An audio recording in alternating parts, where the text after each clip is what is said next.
그리스도인들이 사용하지 말아야 될 단어들이 몇 가지가 있습니다.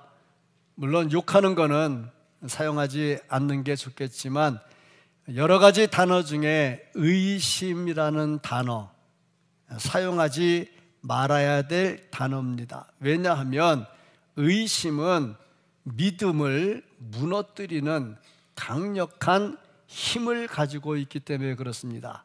믿음이 강력한 힘이 있는데 이 믿음을 무너뜨리는 강력한 힘 누가 가지고 있느냐?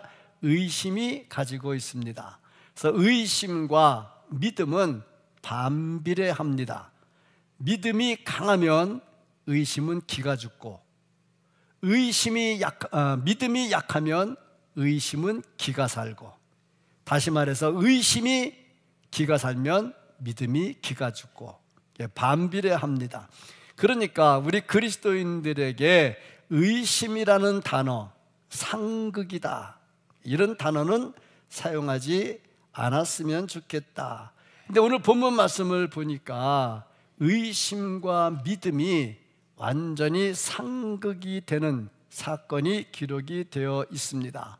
의심이 믿음을 아주 무기력하게 만들었다 하는 거죠.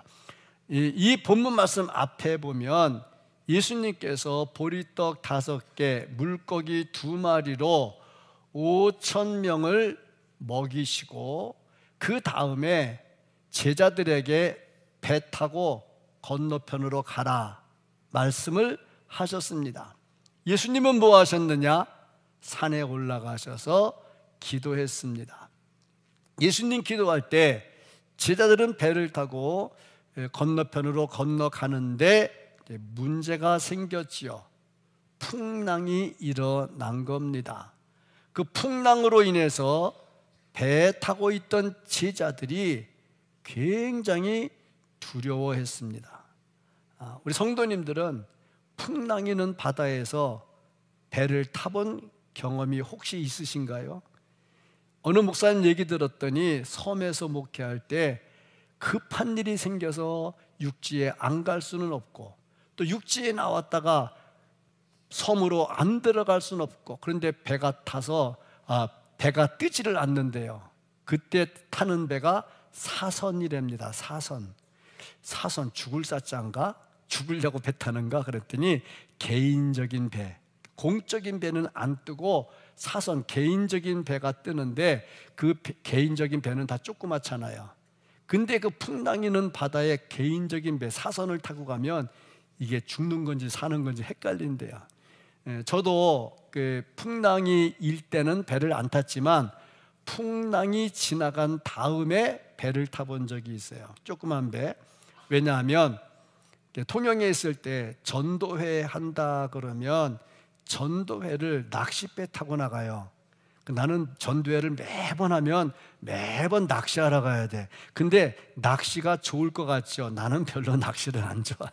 근데 배를 타고 갔는데 낚싯배는 잘해야 10명 타거든요. 그 배를 타고 갔는데 그 갔다가 돌아오는 길에 이 풍랑인 다음에 바다에 그게 풍랑이 남아 있을 때가 있어요. 먼 바다에서부터 밀려오는 물결이 제법 장난이 아니거든요. 여기 한 3m쯤 올라가면, 4m 넘어가면 배가 안 뜬대요. 근데 3m쯤 올라갔는데 3m쯤 올라가면요, 작은 배는 들어갔다 나갔다, 바닷속으로 들어갔다 나갔다 그럽니다. 굉장히 무섭습니다. 그런데 같이 갔던 집사님들은 낚시 배에 있는 조그만 방에 들어가서 재밌게 얘기들을 해요. 근데 저는 못 들어가겠어요. 왜? 요 배 뒤집어지면 뭐라 스티로폼이라도 하나 짚고 바닷속에 뛰어내려야 살 것 같아서 못 들어갔어요. 목사님 들어오세요. 그런데 아니요, 나는 바깥에가 더 좋아요. 속은 안 그랬거든요. 뒤집어지면 스티로폼 하나 갖고 뛰어내려야지 그랬는데, 그런데 그 배 타고 가는데 진짜 무섭기는 무섭더라고요. 근데 제자들은 그 정도가 아니고 배가 뒤집어질 지경이 됐다. 죽을 지경이 됐죠. 근데 그때 예수님께서 바다 위로 걸어 오셨습니다. 그것을 보고 제자들이 한마디로 똑같이 한 말, 유령이다. 예수님인지 유령인지 구분이 안 돼. 왜 구분이 안 돼?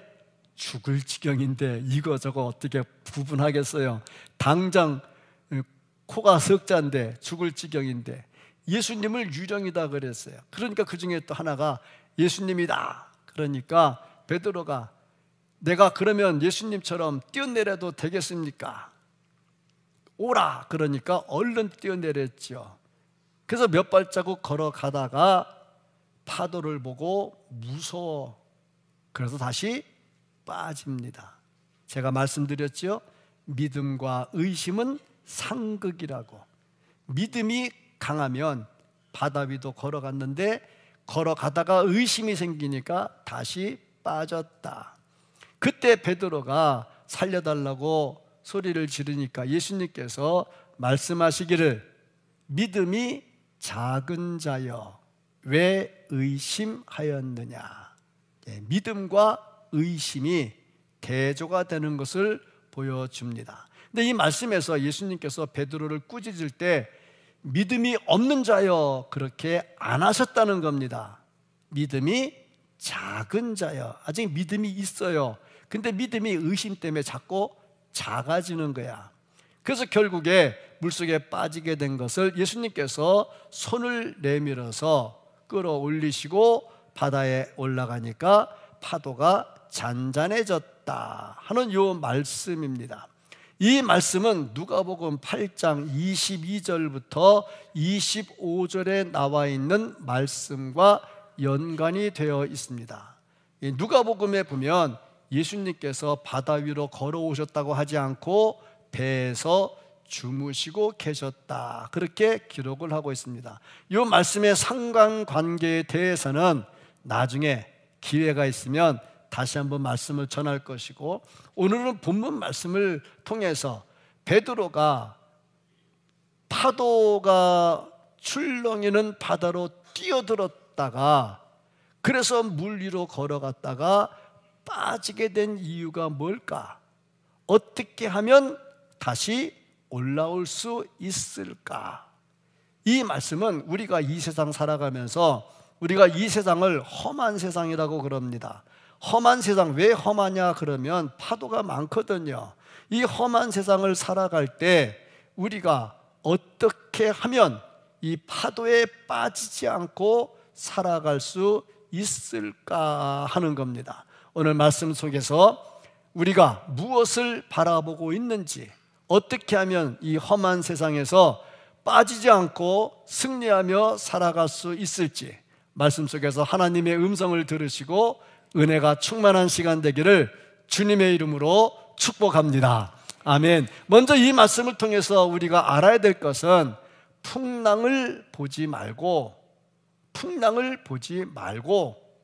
풍랑을 보면 안 된다 하는 겁니다. 우리 삶에 풍랑은 항상 있습니다. 풍랑은 우리의 믿음을 뒤흔듭니다. 그런데 이 풍랑이 일 때에, 믿음을 막 뒤흔들 때에 이 풍랑을 바라보면 어떻게 되느냐? 풍랑 속에 빠질 수밖에 없다는 겁니다.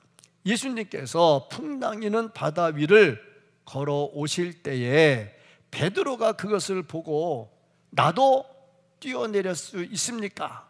나도 걸어갈 수 있습니까? 그래, 와라. 그러니까 뒷계산 안 하고 바로 뛰어내렸다 하는 겁니다. 믿음이죠.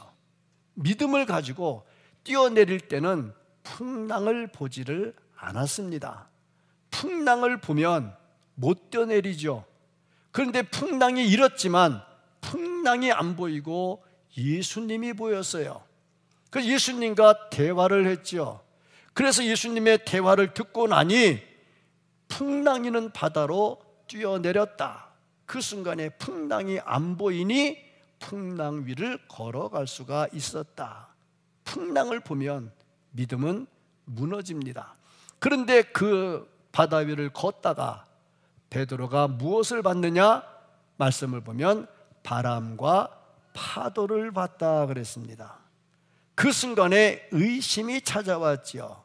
의심이 생기니까 두려웠습니다. 그래서 빠지죠. 의심은 믿음을 공격하고 믿음으로부터 나오는 능력을 공격합니다. 물 위로 걸어가는 것은 믿음으로 행한 것이고 물 위로 믿음으로 걸어간 것은 능력이죠. 그런데 의심이 들어오니까 강력하게 공격을 해서 흔들려서 믿음이 사라져버리죠. 그래서 예수님께서 하시는 말씀, 내 믿음이 어디 있느냐 하고 말씀을 합니다. 제자들은 믿음이 있었습니다. 그래서 예수님을 따라다녔죠. 그런데 풍랑을 보는 순간에 무서웠어요. 풍랑을 보니 예수님도 유령으로 보였죠. 풍랑을 보면요, 제대로 믿음의 행위를 할 수가 없다. 그러면 베드로가 믿음으로 풍랑 이는 바다 위로 뛰어들었는데 왜 빠졌을까? 그때 믿음과 그때 믿음이 다를까? 볼 때 그 믿음의 분량은 크기는 같은 것 같아.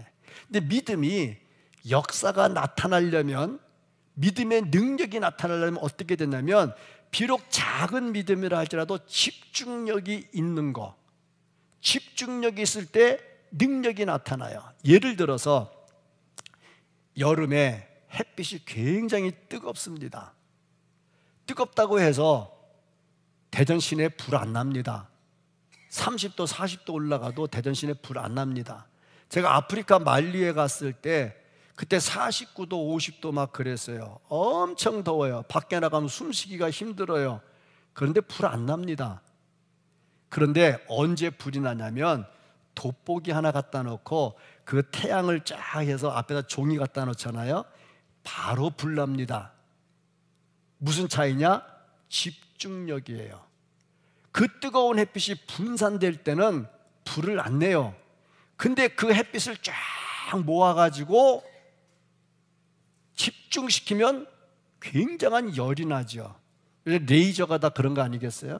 그러다 보니까 집중력, 믿음이 비록 작아도 집중력을 가지고, 집중력이라고 하는 것을 한 군데 모으는 거죠. 어디로 모아? 예수님께로 모으면 되는 거예요. 강력한 힘이 나타날 수 있다 하는 거죠. 집중력을 키워야 되는데 집중력을 키우지 못해. 그 이유가 뭐냐? 믿음이 똑바로 서지를 않은 거야. 믿음이 뭐냐? 믿음은 예수님을 믿는 거야. 예수님이 어떤 분이냐? 예수님은요 독생자시고요, 예수님은요 하나님의 아들이시면서 하나님과 동등된 분이시고요, 예수님은요 온 우주를 창조하시고 다스리시는 분이에요. 그걸 믿어야 되는 거죠. 예수님께서 풍랑 이는 바다 위로 걸어오신 거 왜 그랬을까? 이미 예수님은 산에서 기도하시면서 제자들이 풍랑으로 고생하는 것을 다 보신 거예요. 그러면 그 산에서 야 바람아 잔잔해라, 그렇게 말씀하셔서 잔잔하게 할 수도 있고, 애시당초 제자들이 갈 때 풍랑이 안 일어나게 하실 수도 있죠. 근데 왜 기껏 내버려 뒀다가 풍랑으로 죽을 고생하게 하시다가 그것도 물 위로 걸어오시다가 왜 그랬을까? 그 이유가 뭐냐면 당신이 천지를 창조하시고 다스리는 분이라는 거. 바람이 불고 파도가 일어나는 것은 자연적 현상입니다. 자연의 현상이지 사람이 선풍기 튼다고 되는 게 아니에요. 사람이 바람 불어라, 사람이 자 파도 일어나라, 그렇게 해서 만드는 것은 아닙니다. 자연적 현상이죠. 그러므로 예수님이 그 위로 걸어왔다는 것은 뭐냐면 자연도 예수님이 다스리는 분이다. 누가 다스려? 하나님이 다스리죠. 그러니까 이 말은 무슨 말이냐? 예수님 당신이 하나님이라는 것을 보여주시는 겁니다. 그래서 예수님께서 그 풍랑이 일도록 내버려 뒀고, 풍랑이는 바다 위로 걸어오셔서 풍랑을 잔잔하게 하신 거죠. 고 예수님, 천지를 창조하시고 다스리시는 예수님, 그분이 하나님이라는 것을 믿는 거, 이게 믿음이죠. 그 믿음에 집중력을 가지고 살아야 된다. 그런데 이렇게 믿음을 가지고 살다가 보니 우리 중에 이거 안 믿는 사람 어디 있어요? 다 믿잖아요. 다 믿고 살고 있어요. 그럼에도 불구하고 힘을 잃을 때가 있다 하는 이야기죠. 왜?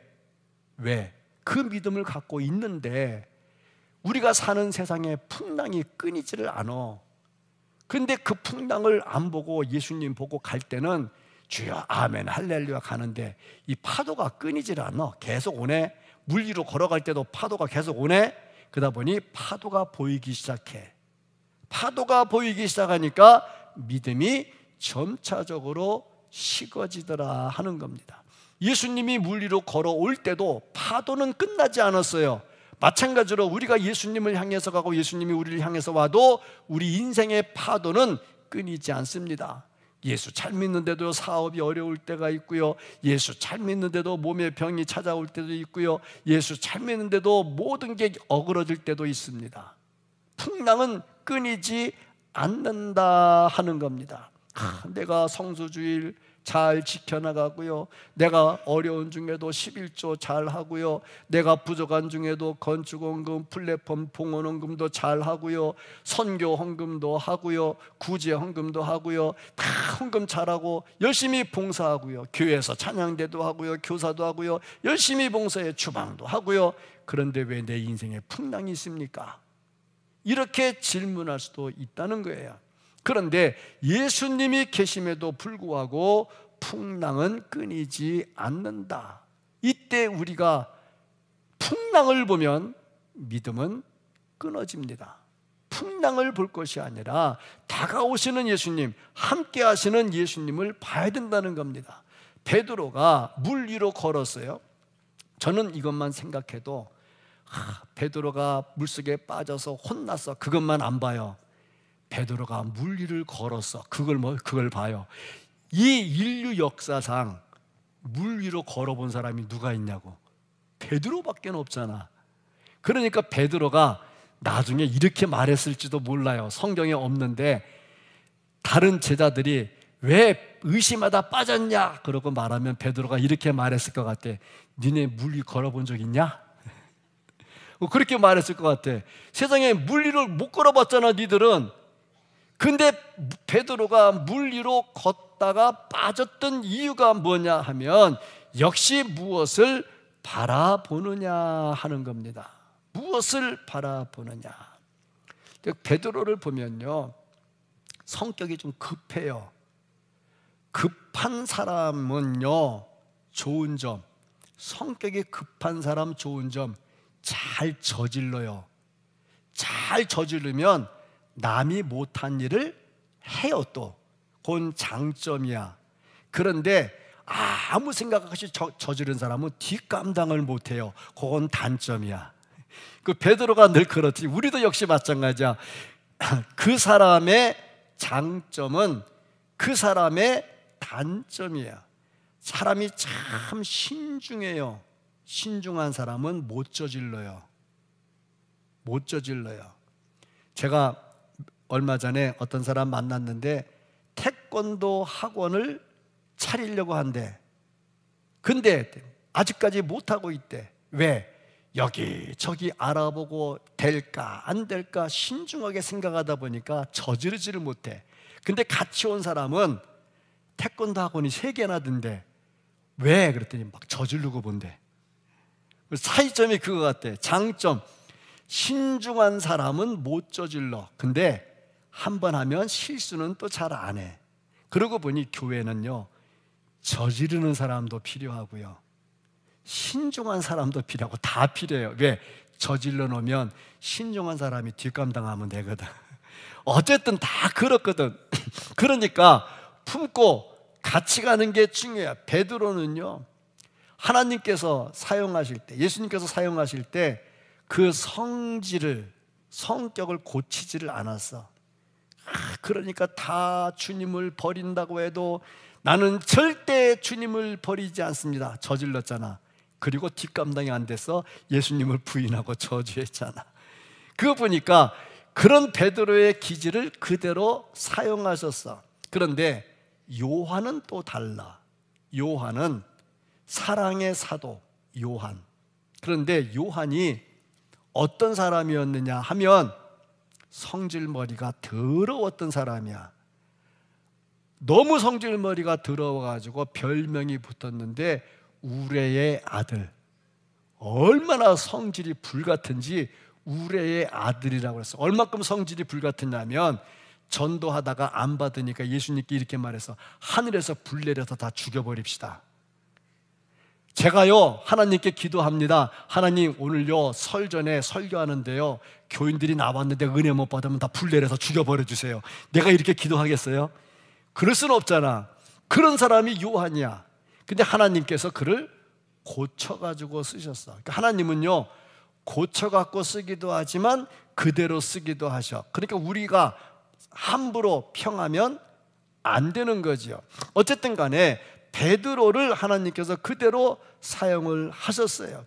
물 위로 뛰어내리고요, 거기서 걸어가다가요 풍랑을 보고 빠지고요. 믿음의 행위도 눈앞에 세상 바람을 보면 믿음의 행위도 무너지더라 하는 것을 봅니다. 그러므로 우리는 어떻게 해야 되느냐? 풍랑을 보지 말고 풍랑 뒤에 다가오시는 예수님을 봐야 됩니다. 예수님을 보고 풍랑을 이겨나가기를 주의 이름으로 축복합니다. 풍랑을 바라보면 안 된다는 거지요. 그 다음에 의심, 이 단어 자체를 버려야 됩니다. 의심이 왜 생겼느냐? 풍랑을 바라보면서 의심이 생겼어요. 그래서 예수님께서 하신 말씀, 믿음이 작은 자여 왜 의심하였느냐. 제가 초두에 말씀드렸지요. 의심과 믿음은 상극이다, 반비례한다 하고 말씀을 드렸죠. 그러니까 믿음이 의심 앞에 맥없이 무너졌다 하는 것입니다. 예수님은 베드로에게 믿음이 없다고 하지 않고 믿음이 작다고 했어요. 그러니까 믿음이 있는 겁니다. 없는 건 아닙니다. 믿음이 있어도 의심의 공격을 받는다 하는 겁니다. 의심이 지배하면 믿음은 연약해집니다. 그러면 어떻게 하면 우리가 이 의심을 피하고 믿음으로 승리할 수 있을까? 첫째, 예수님에 대한 바른 지식과 확신. 예수님을 바로 알아야 된다. 베드로가 예수님을 보고 물속으로 뛰어내렸던 것은 예수님의 능력을 믿은 거지요. 내려오라 그랬으니까 나도 걸을 수 있겠네. 능력을 믿은 거지요.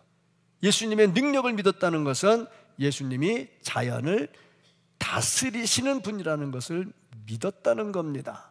그러니까 뛰어내릴 수가 있었죠. 참 좋은 믿음이라는 것은 예수님의 동정녀 탄생, 예수님의 성육신, 예수님께서 눈먼 자 눈뜨게 하시고 병든 자 고치시고 죽은 자 살리시고 앉은 뱅이 일으키시고 그런 능력 하신 일들, 또 이 땅에 죄인을 불러서 회개시키러 온 일, 십자가에 달려 돌아가신 일, 부활하신 일, 승천하신 일, 이게 믿는 게 믿음이죠. 그 믿음 속에 우리가 알아야 될 것이 뭐냐면 예수님은 천지를 창조하시고 다스리시는 능력을 가진 분이라는 겁니다.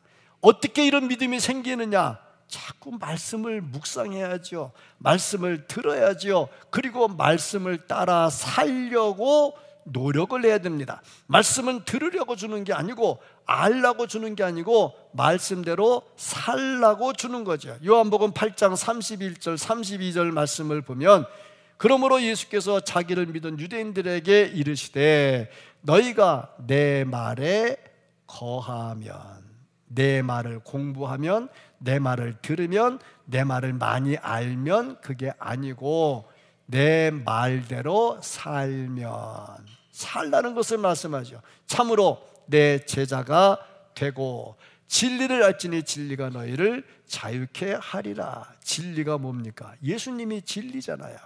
그러니까 예수 그리스도를 바로 알면 그 안에 자유함이 있다. 모든 의심을 물리치고 살아갈 수가 있다는 겁니다.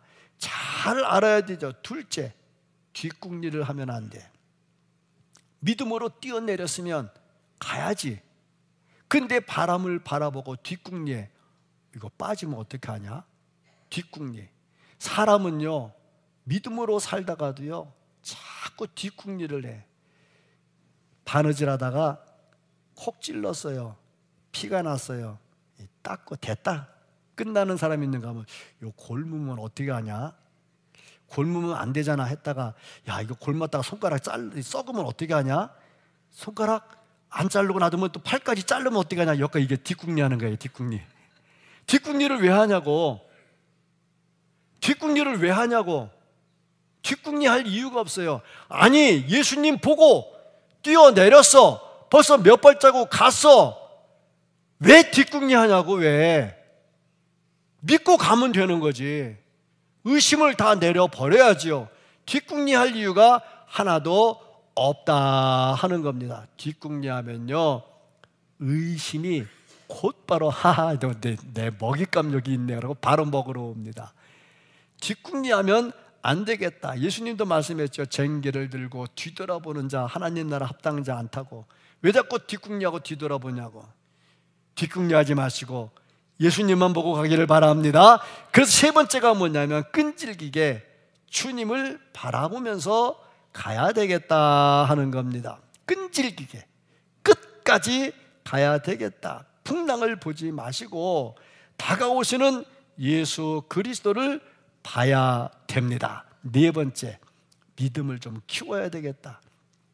믿음이 30년 전이나 지금이나 똑같은 사람이 있어요. 그것도 믿음이고 그것도 기적이야. 그 믿음 가지고 계속 사는 것도 기적이야. 그런데 믿음은 시간이 가면 갈수록 키워야 돼. 육신은 나이가 들면 성장이 멈춰요. 그런데 믿음은 끝까지 독수리 날개치며 올라간 것 같이 끝까지 성장을 해야 돼. 베드로가 탁 뛰어내렸어요. 폭풍 이는 바다 위로 뛰어내렸어요. 풍랑이는 바다로 뛰어내렸어요. 믿음으로 뛰어내렸어요. 그 믿음을 가지고 예수님께 갔어요. 근데 갑자기 파도가 딱 보였어요. 그 파도는 이전에도 있던 파도였어요. 근데 딱 보였어요. 근데 그 믿음 가지고 파도를 보니까 못 이기는 거야. 그럼 그때 어떻게 해야 돼? 파도보다 더 강한 믿음을 가져야 돼. 그래 예수님 보일 거 아니에요. 우리가 사는데 사는 세상에 풍랑은 늘 있다 그랬어요. 풍랑 없는 때가 어디 있습니까? 우리에게 일제강점기도 있었지요. 6.25도 있었지요. 군사적으로 많은 반란들도 있었지요. 다 지금도 대통령이 감옥에 들어가 있잖아요. 이제 풀어줄 때가 이제 내일까지인가 아마 풀어주는 것 같은데 모르겠습니다. 또 어떤 일이 일어날지. 다 보니까요, 풍랑은 늘 있어요. 풍랑은 늘 있어요. 법과 정의를 얘기하는데 세상에 어느 누가, 어느 국회의원이 법과 정의를 얘기합니까? 다 자기 밥줄 생각해서 얘기하지. 판사가 법과 정의, 무슨 소리입니까? 판사는요, 들고 있는 저울에 자기가 눈을 가리고 있어요. 그 그림에 보면 눈을 가린다는 건 뭐냐면 인맥, 항맥 그런 거 선입견 없이 그냥 법과 진리만 가지고 판단하는 거거든요. 근데 누가 그래요? 안 그러잖아요. 요 며칠 전에 판결한 거 보세요. 딱 보이잖아. 눈에 보이잖아. 어떻게 판결했는지 딱 보이잖아. 이런 걸 보면요, 세상은 늘 풍랑이 끊이지 않아요. 여기서 정의를 구하고 하나님께 매달리는데요, 그 풍랑이 끊이지를 않는다 하는 거예요. 거기서 우리가 이겨나가는 비결이 뭐냐? 믿음을 키워야 되는 거예요. 풍랑보다 강하게 키워야 되는 거예요. 늘 제가 설교 시간에 말씀합니다마는 엘리사가 엘리야에게 영감의 갑절을 구했어요. 이유가 뭐냐? 엘리야 선지자가 살던 시대보다 엘리사 선지자가 살던 시대가 더 악했어요. 더 악한 것은 더 강력한 믿음이 있어야 이기거든요. 만약에 엘리야 시대와 똑같은 믿음을 가졌다면 먹힐 수도 있겠죠. 그래서 강력한 믿음을 원했던 거죠. 이 시대는 어떻습니까? 더 악하죠. 더 악하니까 어떻게 됩니까? 믿음을 더 키워야죠. 믿음 키우시기를 주의 이름으로 축복합니다. 말씀과 기도 외에 어찌 믿음이 더 커지겠습니까? 그래서 교회에서는 기도 모임이 살아야 되고 말씀이 살아야 되고 강단에서 선포되는 말씀은 능력의 말씀이 되어야 되고 성도들은 이 말씀을 들으면 아멘으로 화답하고 말씀 안에 거해야 합니다. 그래야 믿음이 커진다는 거죠. 자, 그리고 마지막 중요한 게 뭐냐면 이제 우리는 바람과 파도를 보면 안 되고 주님의 손을 봐야 된다 하는 겁니다. 주님은 우리가 파도로 인해서 풍랑으로 인해서 고난을 당할 때 고아처럼 버려두지 않으신다. 그리고 고난의 현장으로 찾아오신다는 겁니다. 그 주님을 볼 수 있어야죠. 다니엘의 세 친구 신상에 절하지 않았어요. 그래서 풀무불 속에 던져졌습니다. 평상시보다 7배나 더 뜨거운 불 속에 던져졌어요. 얼마나 뜨거웠으면 이 친구들을 던지는 사람이 불에 타 죽었겠습니까? 그때 그들이 불 속에 던져졌을 때에 3명을 던졌는데 4명이 그 안에서 왔다 갔다 했어요. 주께서 친히 찾아오신 거죠. 아니, 풀무불 속에 안 던져지면 더 좋지 왜 그 던져놓고서 또 그 속에 가느냐. 이제 세상은요 항상 풍랑이 있어요. 풀무불 같아요. 그런데 중요한 거 주님이 함께 하십니다. 찾아오십니다. 우리와 함께 하십니다. 그래서 우리가 뭘 해야 되느냐? 그 주님을 봐야 되죠. 베드로가 물속에 빠질 때 그때 역시 그 성격, 그 급한 성격, 살려주세요 하는 급한 성격, 그것도 주님 또 보시고 손 내미시잖아. 물에 빠질 때 부르짖으면 주님 손 내밀어 주십니다. 끄집어 올려 주십니다. 보세요, 물속에 안 빠졌던 것보다 물속에 빠졌다 다시 나오니까 더 간증할 게 많잖아. 우리가 풍랑을 만날 때 힘들어요. 그런데 주님의 손 잡으면요 간증이 나타납니다. 얼마나 감사한 일입니까? 그래서 우리는 어떻게 되느냐? 주님만 바라보고 확신을 가져야 되겠다. 로마서 8장 38절 39절 너무나도 감사한 말씀이죠. 내가 확신하노니 사망이나 생명이나 천사들이나 권세자들이나 현재 일이나 장래 일이나 능력이나 높음이나 깊음이나 다른 어떤 피조물이라도 우리를 우리 주 그리스도 예수 안에 있는 하나님의 사랑에서 끊을 수 없으리라. 그 어떤 것도 우리를 어떤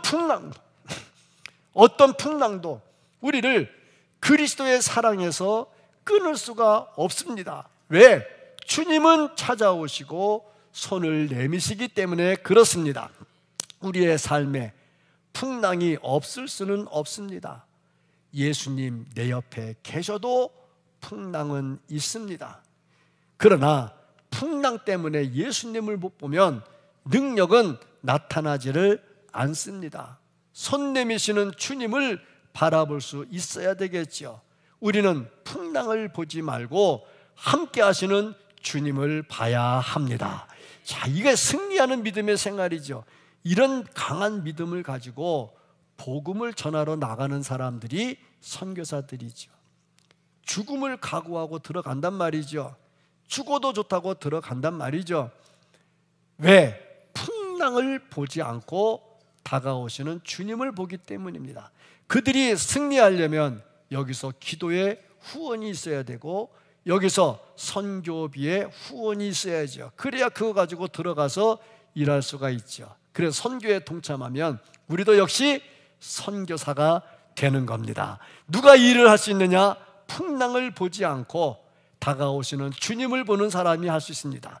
주님 바라보고 승리하고 간증하고 살아갈 수 있는 우리 모두가 될 수 있기를 예수님 이름으로 축복합니다. 아멘.